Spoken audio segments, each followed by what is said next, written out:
नमस्कार। क्या आपने कभी सोचा है कि विष्णु भगवान कौन है? बिल्कुल सोचा होगा और उत्तर आया होगा कि वो पालनकर्ता हैं, वो वैकुंठ के स्वामी हैं। देखिए, विष्णु सहस्त्रनाम का पहला ही श्लोक हमें बताता है कि भगवान का स्वरूप हमारी कल्पना से कहीं अधिक विशाल है। और वो श्लोक है, ओम विश्वम विष्णुर्वषट्कारो भूत भव्य भवत प्रभु भूतकृत भूत भ्रद भावो भूतात्मा भूत भावना। इस श्लोक में भगवान विष्णु के 9 दिव्य नामों का वर्णन है। विश्वम अर्थात भगवान केवल इस संसार के स्वामी नहीं, बल्कि स्वयं संपूर्ण विश्व है। विष्णु अर्थात जो कण कण में व्याप्त है। वषटकार अर्थात समस्त यज्ञों के अधिष्ठाता, जिनके लिए प्रत्येक यज्ञ समर्पित होता है। भूत भव्य भवत प्रभु अर्थात जो भूत, वर्तमान और भविष्य तीनों कालों के स्वामी हैं। भूतकृत अर्थात रजोगुण का आश्रय लेकर ब्रह्म रूप से संपूर्ण सृष्टि की रचना करने वाले। भूतभृत अर्थात सत्व गुण का आश्रय लेकर संपूर्ण सृष्टि का पालन पोषण करने वाले।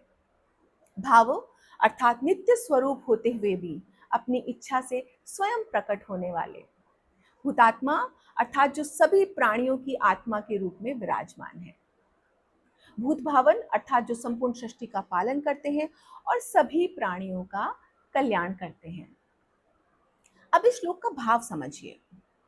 विष्णु सहस्त्रनाम की शुरुआत ही हमें यह नहीं बताती कि भगवान कहाँ रहते हैं, बल्कि यह बताती है कि भगवान कौन है।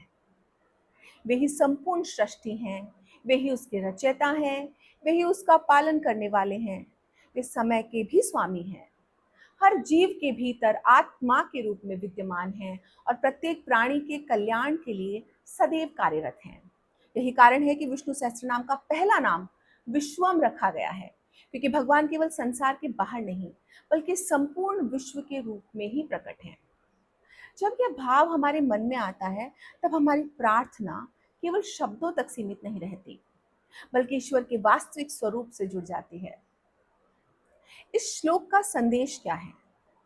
अगर हम हर व्यक्ति, हर जीव में भगवान का अंश देखना शुरू कर दें, तो हमारे व्यवहार में अपने आप प्रेम, करुणा और सम्मान आ जाएगा।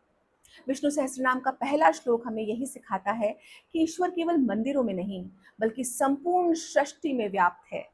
इसलिए हर प्राणी के प्रति सम्मान और करुणा ही सच्ची ईश्वर भक्ति है। हरिओम। अगले श्लोक में फिर मिलते हैं। धन्यवाद।